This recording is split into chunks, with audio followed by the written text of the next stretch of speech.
Hello बच्चों, कैसे हैं आप लोग। आज सरफेस केमिस्ट्री का नेक्स्ट वीडियो में बना रहा हूं, जिसमें हम लोग आज देखेंगे, एक मिनट वायर सही कर लें, जिसमें हम लोग आज देखेंगे प्यूरिफिकेशन ऑफ कोलाइड्स। क्या देखेंगे? Purification of colloids. तो जो हेडिंग लगाएंगे बेटा, प्यूरिफिकेशन ऑफ कोलाइड्स या कोलाइडल सॉल्यूशन। कोलाइडल सॉल्यूशन, बात समझ में आ रहा है। इससे बोर्ड में क्वेश्चंस आते हैं। तो कहानी की तरह है, क्योंकि चैप्टर ही कहानी वाला है, तो कहानी की तरह है और इस कहानी को आपको सुनना पड़ेगा। और कहानी सुन लोगे तो अपने लैंग्वेज में आप लिख सकते हो, चाहे भोजपुरी में लिखो, चाहे हिंदी में लिखो, चाहे अंग्रेजी में लिखो। ठीक है। अब कोलाइडल सॉल्यूशन की बात करते हैं। कोलाइडल सॉल्यूशन जिसमें क्या हो, प्लस इम्प्योरिटीज हो। क्या हो इसमें? इम्प्योरिटीज हो। इस सॉल्यूशन से इम्प्योरिटीज को क्या किया जाए? बाहर कर दिया जाए। क्या कर दिया जाए? बाहर कर दिया जाए। तो जो कोलाइडल सॉल्यूशन प्राप्त होगा, जो कोलाइडल सॉल्यूशन प्राप्त होगा वह क्या होगा? प्योर कोलाइडल सॉल्यूशन होगा। मेरी बात समझ में आ रहा है। और इस पूरे प्रोसेस को हम क्या बोलते हैं? Purification of collides. ठीक है। तो यह प्यूरिफिकेशन ऑफ कोलाइड्स हम 3 प्रोसेस से करेंगे, जो कि काफ़ी आसान है। पहला है डायलिसिस, लिखने के लिए सब आता है, बहुत इंपॉर्टेंट है डायलिसिस। दूसरा है इलेक्ट्रो डायलिसिस। ठीक है। और तीसरा है अल्ट्रा फिल्ट्रेशन। तीसरा क्या है? Ultra filtration. तो यहाँ पर बेटा हम 3 प्रोसेस पढ़ रहे हैं। किसके लिए? प्यूरिफिकेशन ऑफ कोलाइड्स के लिए। किसके लिए? Purification of colloids. तो क्या क्या पर है? डायलिसिस, इलेक्ट्रोडायलिसिस और अल्ट्रा फिल्ट्रेशन। तो these 3 process are used to purify the colloidal solution and to get pure colloidal solution. बात समझ में आ रहा है। तो मैं इसको मिटाऊंगा और एक एक ठो हम लोग देखेंगे। बहुत छोटा छोटा है, कहानी की तरह हम लोग को पढ़ना है। ठीक है। मिटाए। जनरली जो इसमें इम्प्योरिटीज होते हैं वह क्रिस्टलॉइड्स होते हैं। क्रिस्टलॉइड आपको पता है, पहले लेक्चर में बताया था क्या होते हैं? क्रिस्टलॉइड्स होते हैं। ठीक है। आओ देखते हैं। बहुत छोटा छोटा है, छोटा वीडियो बन जाएगा। प्यूरिफिकेशन के बाद प्रॉपर्टी ऑफ कोलाइडल सॉल्यूशन, जिसमें टिंडल उंडल देखेंगे। उसके बाद 1 या 2 वीडियो और ये भी चैप्टर फिनिश। ठीक है। तो पहला क्या है बेटा? डायलिसिस। पहला क्या है? डायलिसिस। ठीक है। इसमें हम प्रयोग करते हैं परचमेंट मेम्ब्रेन। परचमेंट मेम्ब्रेन या किसी एनिमल का मेम्ब्रेन, झिल्ली। डायलिसिस एक बायोलॉजी का टर्म है, जो किडनी खराब होने पर उसका डायलिसिस करते हैं। ठीक है। देखो होता क्या है इसमें। एक हम क्या लेंगे, कंटेनर लेते हैं और यह कंटेनर इस तरह होगा। ठीक है। और परचमेंट मेम्ब्रेन मान लो यह है, यह परचमेंट मेम्ब्रेन पूरी झिल्ली है जो झोलेनुमा है और इसको इसी में सस्पेंडेड बांध दिया गया। ठीक है। क्लियर हो रहा है। इसमें हम रखेंगे impure colloidal solution. Impure colloidal solution. मेरी बात समझ में आ रहा है। कंटेनर लिए, यह क्या हो गया? परचमेंट या एनिमल मेम्ब्रेन, या एनिमल मेम्ब्रेन। ठीक है। इसमें हमने क्या ले लिया? Colloidal solution. तो कोलाइडल सॉल्यूशन का पार्ट के लिए बड़ा वाला होगा और ये छोटा सब क्या है? इम्प्योरिटीज है। ये छोटे सब क्या है? इम्प्योरिटीज हैं, जिसको हम क्रिस्टलॉइड्स बोलेंगे। क्या बोलेंगे? Crystalloids in the form of impurities. मेरी बात समझ में आ रही है? बोलो। अब यहाँ से हम क्या करेंगे? इसमें पूरा वाटर सप्लाई करेंगे। नीचे से वाटर जाएगा, यह क्या होगा? यह मूव करेगा वाटर पूरा फोर्स से। यह उसमें क्या होगा? पानी भर जाएगा और यहाँ से फिर वाटर क्या होगा? ड्रेन आउट, बाहर होगा। तो जैसे जैसे पानी का फ्लो बढ़ता जाएगा और यह पर्चमेंट मेम्ब्रेन उस पानी में क्या होगा, डूबता जाएगा, और वाटर के फ्लो से यह क्रिस्टलॉइड्स क्या होंगे, बाहर आ जाएंगे। इस पर्चमेंट मेम्ब्रेन को क्या करेंगे, क्रॉस करके क्या आ जाएंगे, बाहर। ये नहीं क्रॉस कर पाएगा क्योंकि इसका साइज़ क्या होता है, बड़ा होता है। तो यह क्रिस्टलॉइड इसको क्रॉस करके बाहर आ जाएंगे, और बाहर आने के बाद इस पानी के साथ क्या करेंगे, बाहर निकल जाएंगे। तो जो क्रिस्टलॉइड्स होगा वह बाहर निकल गए, और यह इम्प्योर कोलाइडल सोल्यूशन अब क्या हो गया, प्योर हो गया। This process is known as dialysis. हो रहा है क्लियर? कुछ नहीं करना, बहुत ही सिंपल है। पर्चमेंट मेम्ब्रेन लेंगे, उसमें इम्प्योर कोलाइडल सोल्यूशन को भरेंगे, पानी का फ्लो करेंगे, उस पानी के फ्लो के साथ साथ क्रिस्टलॉइड भी क्या होगा, बाहर निकल जाएगा, क्योंकि crystalloid has tendency to cross the parchment membrane because its size is very very small, less than 1 nanometer, आपको याद होगा। और कोलाइडल का साइज तो 1 नैनोमीटर से 10 नैनोमीटर के बीच में होता है, तो वह क्रॉस नहीं कर पाएगा। ठीक है, मेरी बात समझ में आ रही है? यह हो गया डायलिसिस बेटा। अब दूसरा क्या है, सेम प्रोसेस है दूसरा, इलेक्ट्रो डायलिसिस। समझो सेम फिगर होगा, बस एक अंतर होगा। मैं थोड़ा सा फिगर मिटाना चाहता हूं क्योंकि इसमें गंदगी ज़्यादा हो जाएगी। ठीक है, तो अब दूसरा हम क्या देखते हैं, इलेक्ट्रो डायलिसिस। दोनों सेम प्रोसेस है, सेम सब कुछ है, बस इलेक्ट्रोड यहां पे लग जाएगा। मेरी बात समझ में आ रहा है? सेम कंटेनर, सेम वाटर का फ्लो होगा।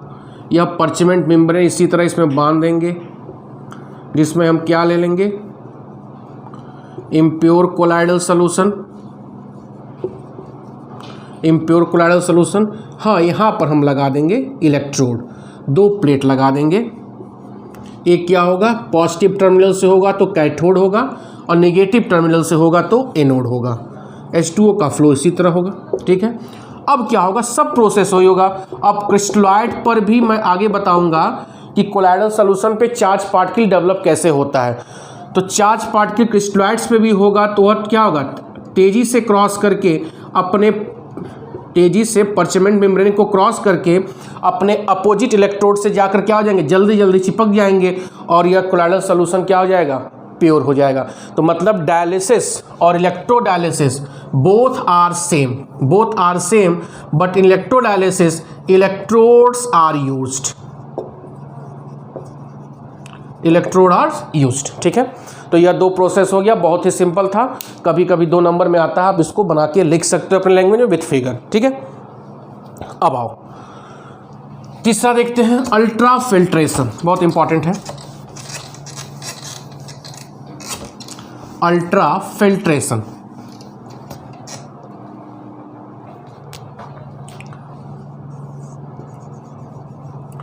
Ultra filtration, ultra filtration. ठीक है, एक मार्कर थोड़ा ग्रीन ले लें समझाने के लिए।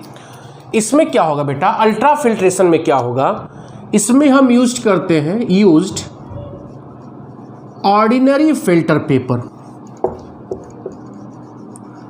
ऑर्डिनरी फिल्टर पेपर, ठीक है, समझ ये बड़ा इंपॉर्टेंट है। अल्ट्रा फिल्ट्रेशन आता है, ठीक है, डायलिसिस उतना ना आए लेकिन अल्ट्रा फिल्ट्रेशन आता है। तो अल्ट्रा फिल्ट्रेशन में हम क्या यूज़ करते हैं, जो आप प्रैक्टिकल में आप लोगों ने देखा था वही फिल्टर पेपर उपयोग करते हैं, ऑर्डिनरी फिल्टर पेपर। ठीक है, अब समझो थोड़ा सा, मैं फिगर से समझाने का प्रयास करूंगा।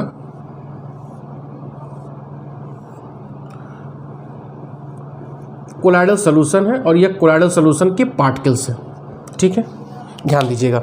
और यहीं पे मैं बता रहा हूँ, ग्रीन कलर वाला दिखाई दे रहा होगा, ग्रीन कलर का मार्कर थोड़ा गड़बड़ है, इंक कम है। ग्रीन कलर क्या हो गया, इम्प्योरिटीज हो गया। ठीक है, समझिए बात। तो यह कोलाइडल पार्टिकल हो गए, कोलाइडल पार्टिकल बहुत इंपॉर्टेंट है बेटा। कोलाइडल पार्टिकल होंगे और ग्रीन वाले क्या होंगे, इम्प्योरिटीज हो गए। क्या हो गए, इम्प्योरिटीज हो गए, ग्रीन कलर से मैं लिख रहा हूं। और यह आपका बेटा हो गया फिल्टर पेपर। यह क्या हो गया, फिल्टर पेपर। तो जो ऑर्डिनरी फिल्टर पेपर बेटा होता है ना, उसके पोर्स ये बड़े होते हैं, उनके यह पोर्स क्या होते हैं, बड़े होते हैं। ऑर्डिनरी फिल्टर पेपर्स के जो ये पोर्स होते हैं वो क्या होते हैं, बड़े होते हैं। ठीक है, अब बड़े होते हैं तो जब इस सॉल्यूशन को इसमें डाला जाएगा, किसमें, फिल्टर पेपर पर, तो पोर्स बड़े होने के कारण इस पोर्स से कोलाइडल सॉल्यूशन भी क्रॉस कर जाता है और इम्प्योरिटी भी क्रॉस कर जाएगी।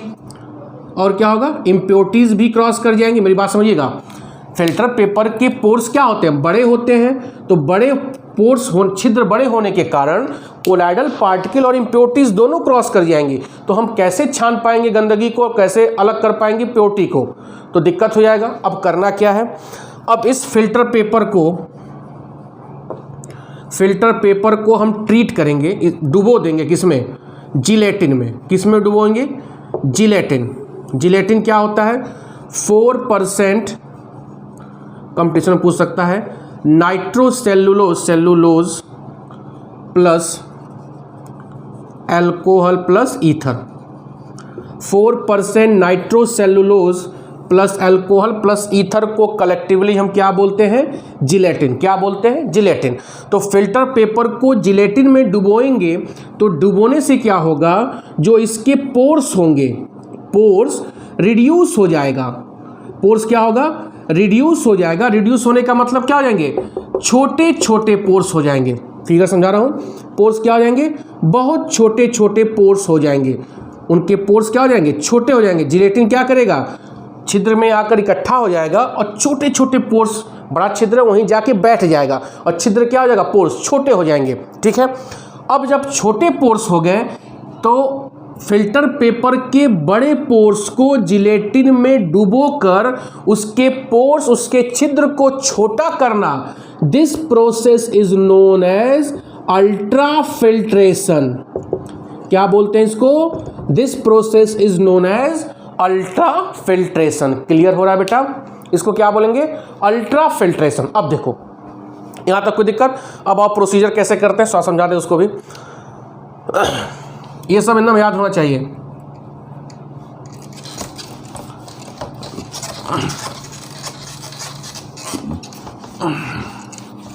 बाहर मत निकलिएगा, बहुत डेंजरस स्थिति हो गई बेटा। ठीक है, अब देखो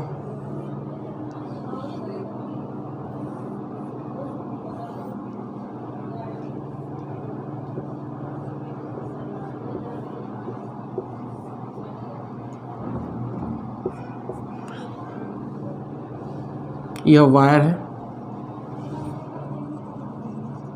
ठीक है, और इस पर मैं ग्रीन कलर का फिल्टर पेपर दिखा रहा हूँ, समझिएगा। इसी वायर के सहारे पे टांगा गया है इसको। यह ग्रीन कलर वाला क्या है, फिल्टर पेपर। कौन filter paper, reduced filter paper.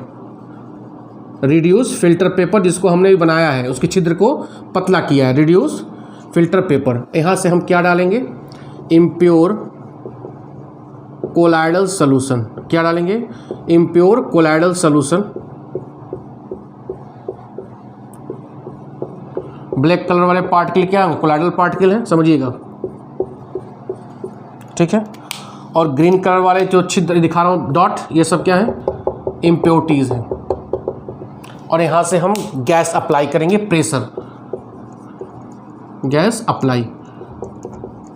ठीक है, तो जब गैस अप्लाई करेंगे तो यहाँ पे प्रेशर पड़ेगा। जब प्रेशर पड़ेगा तो यह जितने भी इम्प्योरिटीज़ हैं इस फिल्टर पेपर से नीचे कहाँ आ जाएंगी, सब कहाँ आ जाएंगी, नीचे आ जाएंगी। क्यों नीचे आ जाएंगी, क्योंकि अब इसका छेद पतला हो गया, छिद्र छोटा हो गया, तो इम्प्योरिटी आसानी से इसको क्रॉस करके कहाँ आ जाएंगी, नीचे आ जाएंगी, और यह हमारा क्या हो जाएगा, प्योर हो जाएगा। This process is known as ultrafiltration. ठीक है, तो मेन काम यहाँ पर क्या है, फिल्टर पेपर के पोर्स को रिड्यूस करना जिलेटिन में डिप करके। जिलेटिन क्या होता है, 4% nitrocellulose plus alcohol plus ether. बस क्लियर हो गया। तो यह प्यूरिफिकेशन ऑफ कोलाइडल भी समाप्त। ठीक है, अब प्रॉपर्टी हम देखेंगे नेक्स्ट वीडियो में, बहुत आसान है, ब्राउनियन, टिंडल, फिर gold number, coagulation property, chapter finish. ठीक है, थैंक यू।